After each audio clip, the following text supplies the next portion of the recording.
I smoothed down the sleeve of my silk blouse as I leaned back in the leather chair of my office. Floor-to-ceiling windows stretched behind me, the Manhattan skyline shimmering in the early evening glow. From up here, the city looked almost quiet, like its noise and chaos couldn't touch me anymore. My assistant had just left, and for the first time all day, I was alone with the steady hum of silence. My phone buzzed on the desk. For a second, I considered ignoring it. I had trained myself to value peace over people who only reached out when they wanted something. But the name flashing on the screen made my chest tighten, Mom. I hesitated, then swiped open the text. Just one line, but it was enough to crack open a door I had worked so hard to keep shut. Olivia, can we talk? It's about your stepsister's apartment. That word, apartment, hit like a shard of glass pressed against old wounds. The very thing they stole from me, years ago, without guilt, without hesitation. I felt the air leave my lungs in a slow, shaky exhale. I placed the phone face down on the desk, staring at my reflection in the polished surface. On the outside, I was composed, the successful CEO, the woman no one could overlook. But beneath the polished nails, the tailored suit, the confident smile, lived a girl who once worked herself raw, only to discover her own mother and stepfather had secretly drained every penny of her savings to buy a home for someone else, for their daughter. And now, after all these years, they wanted to talk. I wasn't always the woman with the view from the top floor. Once, I was just a tired 19-year-old girl working double shifts at a downtown diner, scraping together tips in a mason jar I kept hidden under my bed. Every time a crumpled bill or a handful of coins hit that jar, I told myself I was one step closer. College tuition. Maybe a tiny studio apartment of my own. Freedom. I remember the ache in my feet after 12-hour shifts, the smell of grease that clung to my hair even after I showered. But I didn't complain. I believed hard work could buy me a future. I believed my mother when she said, "Sweetheart, don't keep all that cash in your room. Let me put it in the family account. It'll be safer there." I wanted to trust her. She was my mom. And so, week after week, I handed over my earnings. Every dollar carried my sweat, my exhaustion, my hope. The truth shattered me on a rainy Saturday afternoon. I overheard them in the kitchen, Mom and Dan, my stepdad. Their voices casual, almost cheerful, as they spoke about closing on the apartment for Lily. Lily, my stepsister. The girl who never worked a day in her life. My body went cold. At first I thought I misheard. But when I confronted Mom, the look on her face wasn't guilt. It was irritation, as if I was being unreasonable. "Olivia, you'll understand one day. Lily needed stability. She's younger, more vulnerable. You'll be fine. You always land on your feet." Her words sliced through me. My hands shook so badly, I nearly dropped the glass I was holding. My stepdad didn't even look up from his newspaper. Something in me broke that day. Not just trust, something deeper. The belief that family would protect me. That night, I packed a duffel bag. I didn't have much. A few changes of clothes, my worn sneakers, and a silver bracelet my grandmother had given me before she passed. She had slipped it onto my wrist when I was 13 and whispered, "Never let anyone write your story but you." The metal felt cool against my skin as I zipped the bag shut. My throat burned with unshed tears, but I knew if I stayed, I'd drown in resentment. So I walked out, into the dark, into the unknown, into a future I'd have to carve with nothing but my bare hands, and a promise to myself, they would never steal from me again. When you leave with nothing, you learn quickly how to build from scraps. My first nights on my own weren't glamorous. I slept on a sagging pull-out couch in a friend's tiny apartment, my duffel bag tucked beneath my head like a pillow. I woke up every morning with a stiff neck and an emptiness in my chest, but also with a fire I'd never felt before. I took every shift I could get. The diner, babysitting, stocking shelves at a bookstore on weekends. My hands were always raw, my bank balance always thin, but the bracelet on my wrist reminded me, never let anyone write your story but you. It was during one of those bookstore shifts that I met Margaret Lane, a woman in her early 50s, silver hair cut sharp, her presence commanding without being harsh. She noticed how I rearranged an entire display after a customer left it in chaos. She lingered, asked questions, and somehow, by the end of her visit, I had spilled pieces of my story. She gave me her card. "I see fight in you," she said. "If you ever want to learn business, call me." It took me 3 weeks to gather the courage. But when I did, Margaret became my mentor. She was an entrepreneur who had built a small but thriving marketing firm from scratch. She didn't hand me success. She handed me the tools to build it. I started as her assistant, fumbling through spreadsheets, answering phones, terrified of messing up. But Margaret never looked at me with pity, only expectation. And that expectation forced me to rise. I stayed up late teaching myself design software on a second-hand laptop. I read books on branding, psychology, negotiation, anything I could get my hands on. I worked days at the firm and nights on freelance projects for small businesses that couldn't afford big agencies. Slowly, painfully, I built a portfolio. The first time a client told me, "Olivia, you saved my business," I cried in the bathroom for 15 minutes. Not because of the money, it wasn't much, but because someone finally saw value in what I created. Years blurred into each other, stitched together with caffeine, notebooks filled with ideas, and endless rejection emails. But with each no, I sharpened my skills. With each small yes, I built momentum. By 26, I had saved enough to rent a small office space. Nothing fancy, just 4 white walls and a desk I bought secondhand. But it was mine. I named my company Horizon Strategies because every day felt like I was chasing a new horizon. I didn't tell my family. Online, my posts were vague, busy with work, grateful for opportunities. I let them believe I was still barely scraping by. Part of me wanted to keep the secret until I could reveal it on my terms. Part of me wanted them to underestimate me. Because I wasn't just building a business. I was building proof. Proof that the girl they dismissed, the girl they stole from, could rise higher than they ever imagined. And someday, when the time was right, they would see it. The invitation was deliberate. I hadn't seen my mom, Dan, or Lily in almost 7 years, and if I was honest, part of me never wanted to. But that text about Lily's apartment had stirred something old and bitter in me. I decided it was time, not to reopen wounds, but to show them exactly who I had become without them. So I told them to meet me at my office. I didn't explain what I did, didn't give them details. Just the address, the time, and a simple, "Come if you want answers."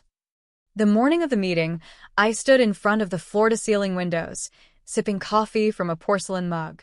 The city buzzed below, 1,000 stories unfolding, but mine was about to take center stage.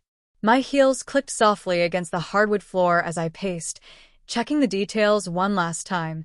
Framed awards lining the walls, vibrant art from local painters, a bookshelf stacked with titles I had once devoured when I was still learning how to survive.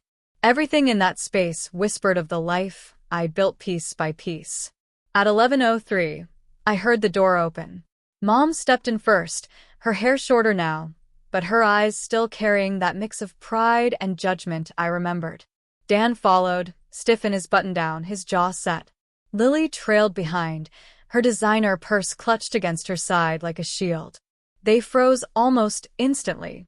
Their gazes swept over the office, the sleek desk, the abstract canvas on the wall, the subtle hum of success that filled the air. "Olivia," Mom's voice cracked as she turned to me. This is your office?" I smiled, calm but deliberate. Yes. "Welcome to Horizon Strategies. My company." Dan blinked.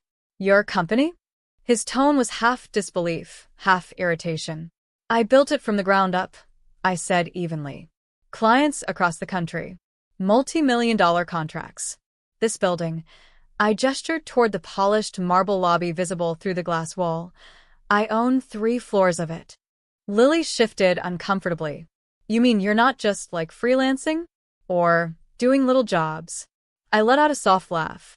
"No, Lily. I'm not freelancing. I'm running a firm that employs 70 people. People who depend on me to make the right calls. And I do." The silence was delicious. I watched their faces shift. Shock, guilt, a flicker of envy. Mom finally spoke, her voice thin. Olivia, we didn't know. We thought. You thought I'd fail. My words cut the air like glass. You thought taking everything I worked for, everything I saved, and giving it to Lily would break me. And for a while it did. But then, I built something no one could ever take from me. Dan crossed his arms, defensive. We did what was best for the family. Lily needed stability. And I didn't. My voice rose for the first time. I was a kid working double shifts while you read the paper and lived off Mom's excuses. You didn't care if I had a roof over my head. You cared that Lily had a shiny apartment bought with my blood and sweat. Lily flinched, her lips parting. I didn't ask for it. No, I interrupted, my gaze sharp. But you enjoyed it. And you never once questioned why I disappeared, why I cut ties. You lived comfortably while I slept on a couch, scraping pennies together. Don't tell me you didn't know. The silence that followed was heavy. Mom's eyes brimmed with tears now, but I felt no satisfaction, only clarity. For the first time, they were seeing me, not the obedient daughter, not the disposable stepchild. A woman, a leader, a survivor. I folded my hands on the desk, calm once more. So now you know. This is who I am. This is what I've built. Without you. The weight of the reveal hung in the air, undeniable. And for the first time in years, the power was mine. The silence after my words was so thick it pressed against the walls. I leaned back in my chair, crossing one leg over the other, not rushing to fill the void. For once, they were the ones scrambling for words. Finally, Mom whispered, Olivia, we made mistakes. We thought Lily needed more help than you. You were always stronger. I let the words hang, tasting their hollowness. Stronger doesn't mean disposable, Mom. Stronger doesn't mean you get to strip me bare so someone else can live easy. Dan cleared his throat, his voice tight. We came here today because, well, things haven't been easy. Lily's apartment needs repairs, and I raised a hand, cutting him off. Stop right there. My voice was steady, firm. You didn't come here to apologize. You came because you thought I might bail you out, because you assumed that after everything, I'd still play the role of the daughter who gives and never asks why. Lily's cheeks flushed pink. Olivia, please. I didn't want to be caught in the middle. You weren't in the middle, I said sharply. You were the beneficiary. You lived in comfort while I clawed my way out of nothing. Don't pretend innocence now. Mom's tears finally spilled, her hands twisting together. So what now? Do you hate us forever? Do we walk out and never see you again? I drew a deep breath, then exhaled slowly. That depends. Because here's the truth. I don't hate you. Hate would mean you still have power over me. What I have is choice. And today, I'm choosing to set conditions. Their eyes locked on me, confused, cautious, almost fearful. Condition 1, I said. No more lies. If you want to be part of my life, you tell me the truth, even when it's ugly. Secrets are poison, and I won't swallow them anymore. I shifted my gaze to Dan. Condition 2. Accountability. You spent years dismissing me, brushing off what happened as if it were nothing. If you want my respect, you need to own your part in what you did. No more hiding behind Mom's excuses. Then my eyes landed on Lily. Her lips trembled, but she didn't look away. Condition 3. You build your own life. No more apartments bought with stolen money. No more leaning on everyone else's labor. If you want stability, you earn it. Not by standing in my shadow, but by standing on your own. The room was quiet again, but this time it was different. Heavier. Real. Mom swallowed hard. And if we can't meet these conditions? I tilted my head, my voice calm but razor sharp. Then you walk out that door, and you never come back. Because I've survived without you before, and I will again. But if you want a place in my world, it will be on my terms, not yours. Dan shifted uncomfortably, and Lily's eyes welled with tears. For the first time, I didn't see entitlement in her face, just a girl who finally realized the cost of her comfort. I stood, smoothing my blouse. The choice is yours. I don't need you. But if you want me, then prove it. Show me you can be better than the people who stole from me. And in that moment, for the first time in my life, they weren't the ones holding the cards. I was. They didn't answer right away. Maybe they couldn't. For years, I had carried the weight of what they'd done to me, but now the weight was squarely on their shoulders. And I let it sit there.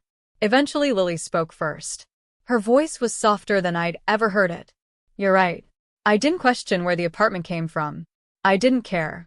I just enjoyed it. And I'm sorry. Her eyes met mine, wet and unsteady, but real. For the first time, she wasn't the spoiled stepsister. She was just human. Dan shifted in his chair, his jaw tight. I never thought you'd make it this far. I should have seen more in you. That's on me. The words were stiff, but they were words I had never once heard from him. Accountability. And Mom, her hands shaking, reached toward me but stopped halfway. Olivia, I can't undo what I did. But if you'll let me, I want to try. I want to earn back even a corner of the trust one lost. I didn't rush to forgive. Forgiveness, I had learned, wasn't a gift you handed over for free. It was something earned, day by day. But I nodded once. Then prove it. Not with words. With actions. They left quietly, the echo of their footsteps fading down the hall. I stood by the window again, watching the city pulse with life. My reflection stared back, stronger, steadier, untouched by their shadows. I reached for the bracelet on my wrist, the silver cool against my skin. My grandmother's words echoed like a promise renewed. Never let anyone write your story but you. I smiled faintly, because she was right. My story wasn't about what they took from me. It was about what I built when they left me with nothing. It was about the woman who refused to be erased. As the skyline burned gold with the setting sun, I whispered the truth aloud, as if the city itself needed to hear it. They took my money once, but they never took my power, because I built a life no one can ever steal. And with that, I closed the chapter. Not in anger, not in bitterness, but in strength, independence, and grace.